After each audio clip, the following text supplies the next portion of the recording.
What's going on, everybody? This is Warpath 2 or Adam, and today I'm doing something I kind of haven't done in a while. I've been working a lot of other projects, getting a ton of content pushed out, but I haven't really sat down and done a commentary for a while.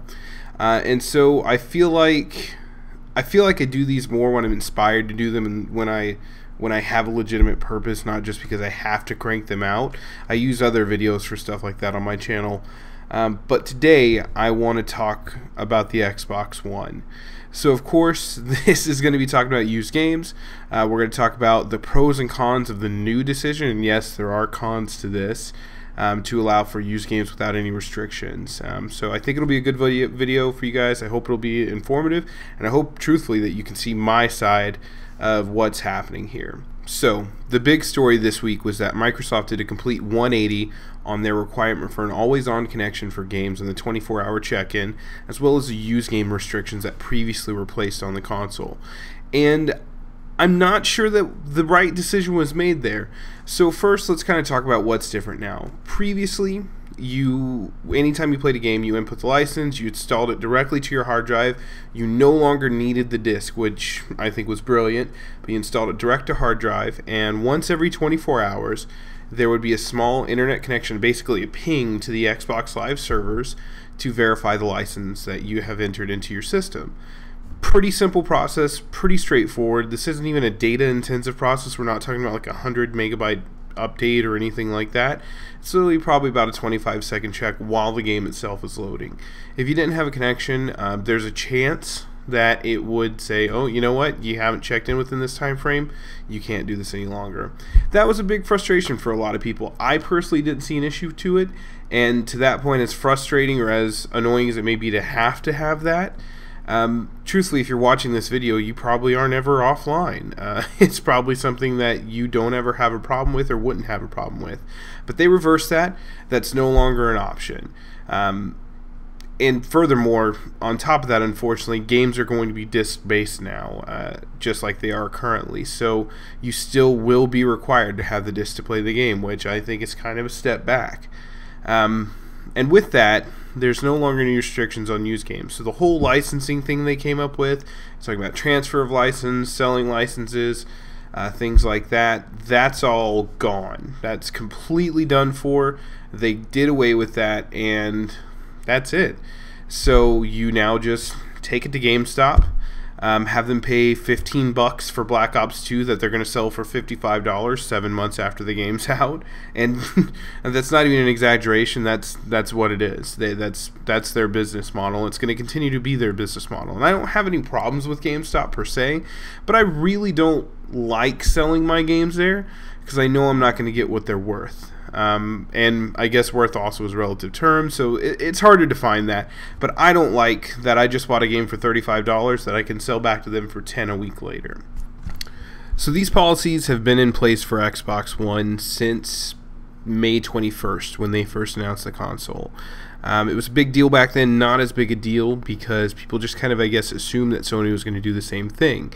E3 rolls around, Sony just completely says, nope, that's not what we're doing. There's not any restrictions. You can share your games. There's no online requirement. Nothing like that is due. And so people immediately are up in arms against the Xbox One. Twitter was insane. Literally within like 2 minutes, there were hundreds of tweets where people were just furious about this. And I can see where it is, but again, for me, this isn't that big of a deal. So when you look at the original Xbox One policies on paper, it seems like a bad deal for you. You're cut out of access to going to GameStop and just picking up a physical disc game and playing it. You're cut out of options to just take the disc over to your friend's house, put it in, play it, nothing required from there. And you don't have some of the same freedoms you had as far as the online check-in and things like that. But really, there was a lot of good stuff they were instituting too. So there was an option to resell licenses. There was options to share games with up to 10 people who could sign into your live profile, which was a really cool idea, especially if you have like a family console. There was options to give games to people. You can gift up to 1 game to somebody who's been on your friends list for up to 30 days. There's all sorts of really cool things they were coming up with this. And it seemed like, to me, the whole point of this was Xbox was building a Steam kind of platform. They wanted to push more digital versus direct sales via disc, and they wanted to push the ability to kind of resell things and move a lot of this stuff to the cloud. Now, if you're not familiar with Steam, it's a very draconian kind of you do what we tell you to do and you enjoy it platform, but it works really, really well.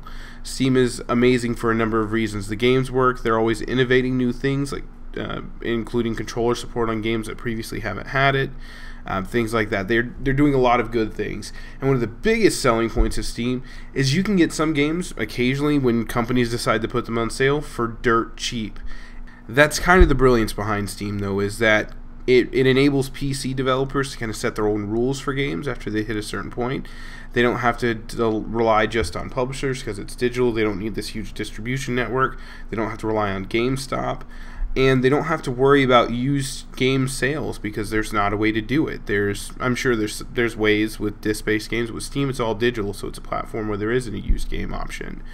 And so this leads to crazy things like Borderlands 2 a couple weeks ago was $10. You're not going to find that at GameStop for $10. It's probably still going to be $30 or $35.